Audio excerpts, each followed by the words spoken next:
Page 137.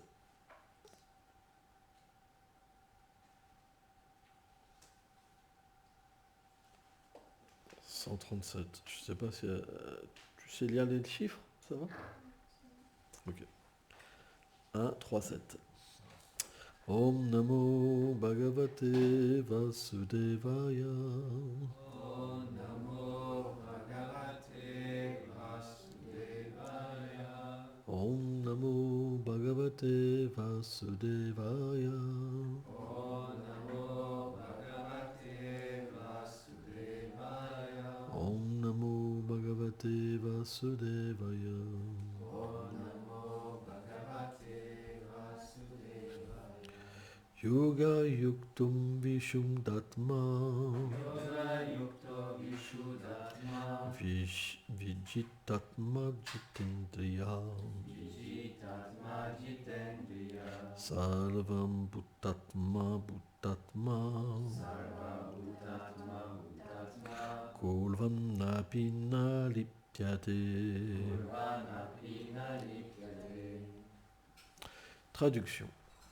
Celui qui pratique le Nishkarma Karma Yoga, l'action dévotionnelle offerte au Seigneur d'une manière désintéressée, avec une intelligence et un cœur pur, et qui a contrôlé ses sens, est un objet d'affection pour tous les êtres vivants. Il n'a pas affecté par l'action même quand il agit. Commentaire.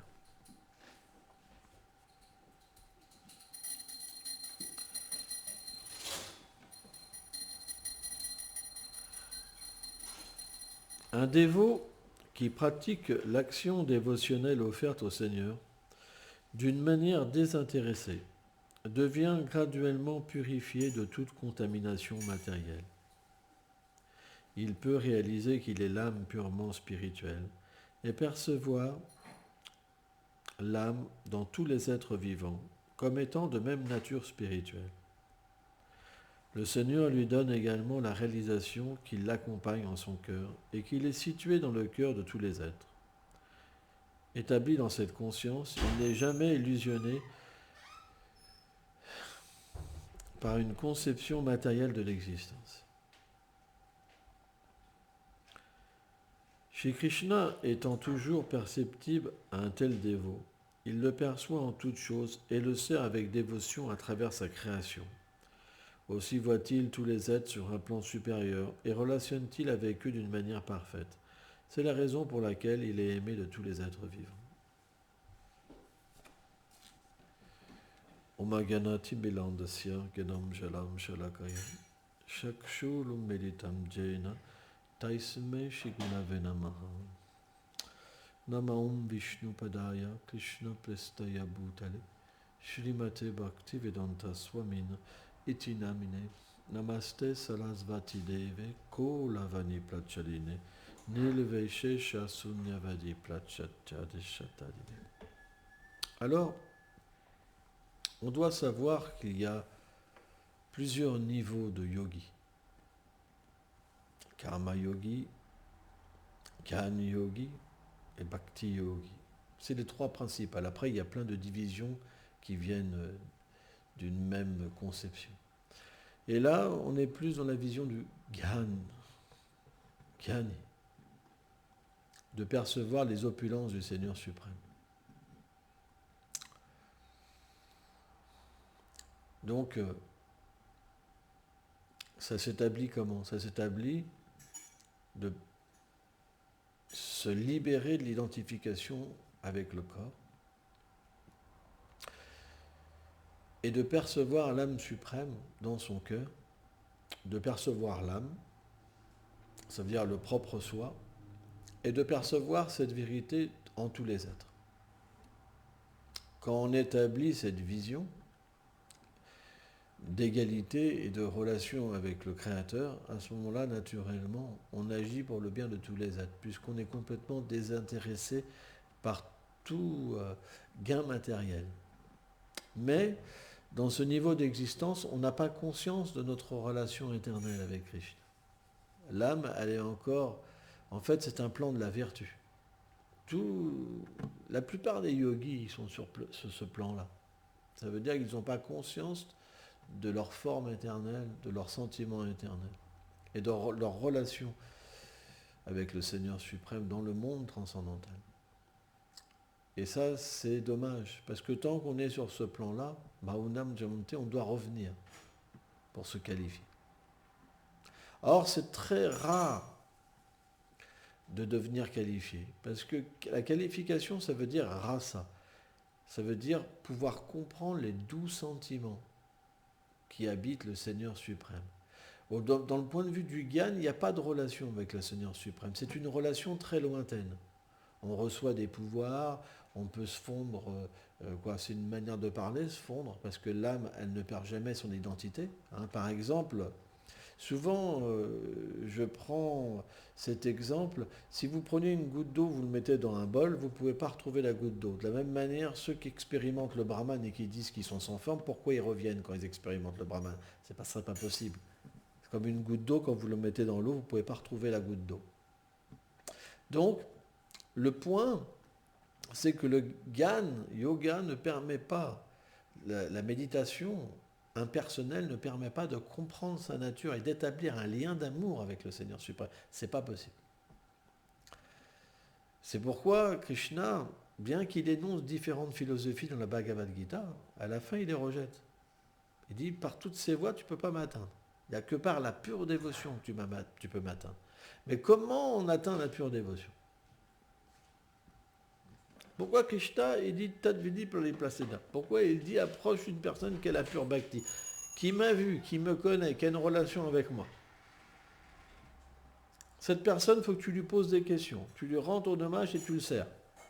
Ce qu'il y a dans son cœur, alors apparaîtra dans ton cœur. C'est pour ça que la dévotion au Seigneur n'est jamais séparée de ses purs dévots. Or, qu'est-ce que dit Rupa Goswami ? Quelle est la définition de la pure dévotion ? C'est qu'on est engagé dans le service du Seigneur d'une manière désintéressée. On ne veut pas de fruits matériels. On ne veut pas de libération. On veut simplement le satisfaire. Juste lui, avec des sentiments dévotionnels et constamment. Ça, c'est la pure dévotion. Quand une personne a cette qualification, alors automatiquement, si on s'associe avec lui, si on l'aime, Krishna nous donne cette qualification. C'est ça le secret. Et qu'est-ce que ça nous amène ? Ça nous amène, quand on chante par exemple Jai Radha Madhava, rien que 2 mots, vous ne pouvez pas vous imaginer qu'est-ce que ça représente. Madhava, ça veut dire le printemps. Le printemps, ça veut dire que Krishna fait fleurir tous les sentiments d'amour dans le cœur de Radharani. Il comble tous ses désirs. On ne peut pas imaginer ce qu'un dévot ressent juste en chantant Jai Radha Madhava. Et après Kunja Bihari. On ne peut pas imaginer. Ça veut dire que Radha et Krishna, ils sont dans un endroit spécial où ils sont ensemble. Et ils se délèguent de l'un de l'autre. Donc, on chante des choses sans comprendre la signification. Mais pourquoi ? Parce que le cœur pur, ça ne suffit pas. Il faut que, par la miséricorde des Bhaktas, par la miséricorde de Srimati Radharani, par la miséricorde de Vrindavan, Braj, que le couple divin apparaisse dans notre cœur. À partir de là, quand vous chantez des chants, vous pouvez directement les satisfaire à travers ces chants. Votre pratique externe, elle est en contact avec votre pratique interne. Vous vous rendez compte ? À ce niveau-là, vous êtes conscient de ce que font le couple divin, et quand vous chantez, vous leur donnez satisfaction. Ça agit sur un autre plan. C'est ça la bhakti. Si on n'est pas à ce niveau-là, si on n'est pas encore des bhaktas,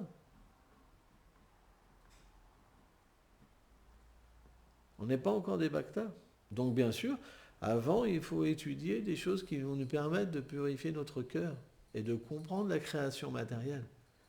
Mais tout ce qui est yoga, on ne peut pas atteindre le Seigneur juste par une respiration. C'est complètement absurde. C'est que quand il est satisfait qu'il vient, c'est lui qui décide. Vous ne pouvez pas le forcer à travers des respirations. Ce n'est pas possible. Vous pouvez atteindre quoi par respiration ? Vous pouvez purifier les airs vitaux qui recouvre l'âme. Et vous pouvez avoir une petite expérience de l'âme, Ananda. C'est ça la vertu. Vous pouvez avoir une petite expérience de l'âme. Mais c'est tout petit, c'est infime.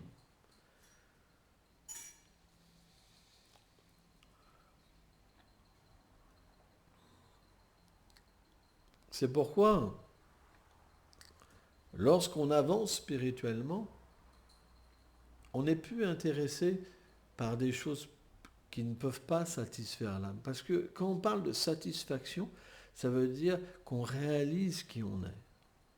Et on peut entrer dans les divertissements du Seigneur suprême. C'est ça, c'est à ce moment-là qu'on goûte la satisfaction. Avant, c'est tout petit. Même la réalisation du Brahman, c'est infime. Même Paramatma, l'âme suprême dans le cœur, c'est petit à côté. Parce que c'est lointain. Même qu'à ce niveau-là, on peut voir la vérité partout. On peut réaliser qu'on n'est pas le corps. Et on peut parler avec Dieu directement, on peut sentir sa présence, etc. On peut même voir le Seigneur dans son cœur. Mais cette relation, elle est dans l'opulence. Et cette opulence, bien qu'elle donne une extase inconcevable, lorsque le Seigneur enlève l'opulence et amène une personne dans son intimité, le sentiment est des milliards de fois plus grand. Et ça ne peut pas être goûté par un être ordinaire. C'est simplement quand on arrive à la réalisation spirituelle. Or, Vishwanath Chakravarti Thakur explique que ça, c'est le plan transcendantal. Avant, c'est la vertu. C'est pour ça, bien que les êtres vivants pensent que les gens sont libérés, la plupart sont dans la vertu. Les saints, par exemple. La plateforme Paramatma, c'est la vertu. Même s'il y a une conception de transcendance, parce qu'on voit le Seigneur suprême, l'âme, elle ne peut pas s'éveiller complètement. Vishwanath Chakravarti Thakur, il dit que c'est que sur la plateforme transcendantale qu'on peut avoir cette compréhension. Alors bien sûr, le Seigneur, avec Kunta, dans le monde transcendantal, il a différentes demeures, et bien qu'il soit un, il prend différents aspects, parce que les dévots ont des sentiments différents. Nous, on adore Radha et Krishna. Pourquoi ?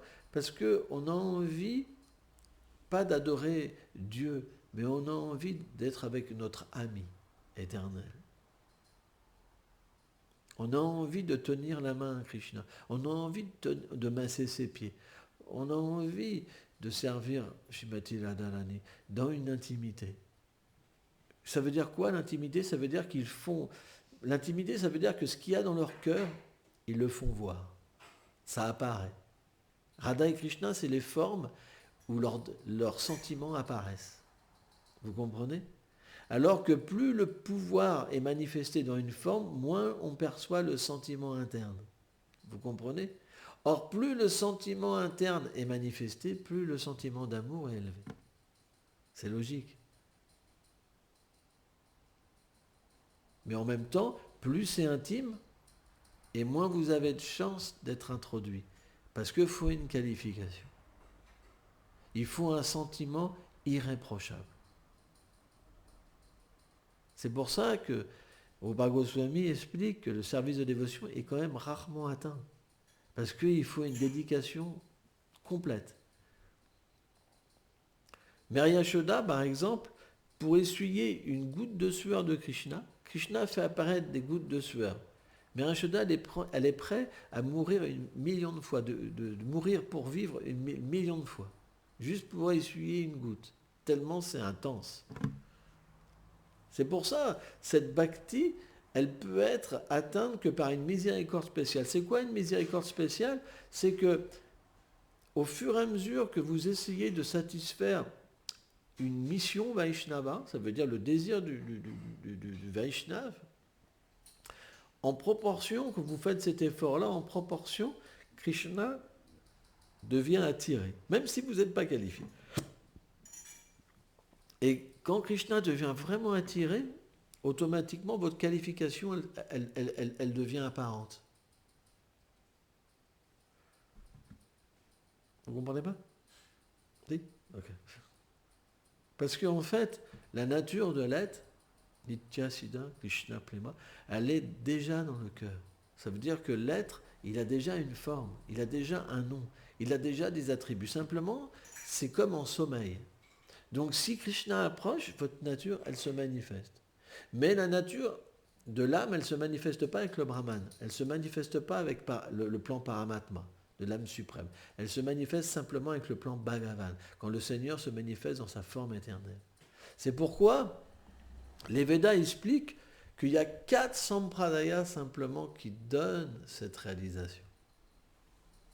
Celle qui vient de Lakshmi Devi, celle qui vient de Shiva, celle qui vient des Kumaras et celle qui vient de Brahma. Nous, on est dans cette filiation spirituelle qui vient de Brahma.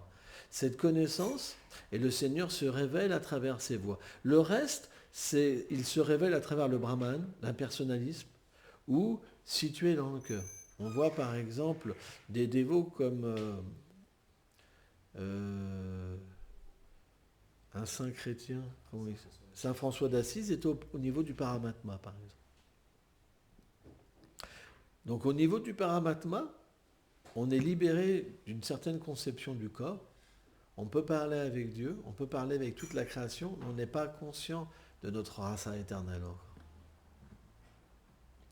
C'est pourquoi les voix qu'on appelle Nitya Dharma, ils parlent simplement de la forme du Seigneur, de ses attributs, de son nom et de ses divertissements.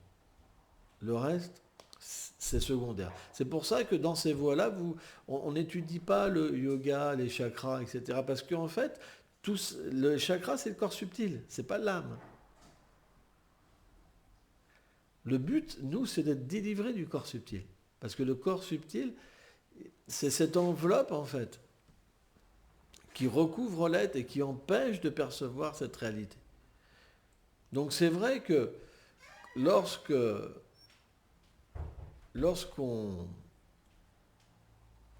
commence la bhakti et qu'on chante, par exemple, on peut avoir cette perception d'ouverture des chakras. En fait, il y a un chakra qui s'ouvre là, tout la kundalini, etc., est dans la félicité. Alors ça permet d'écouter le chant.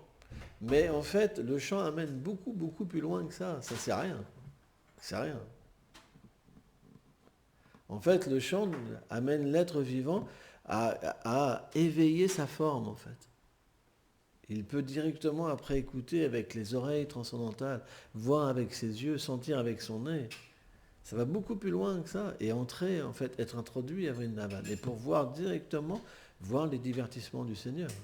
Ça va beaucoup plus loin que ça. Mais il faut chanter purement.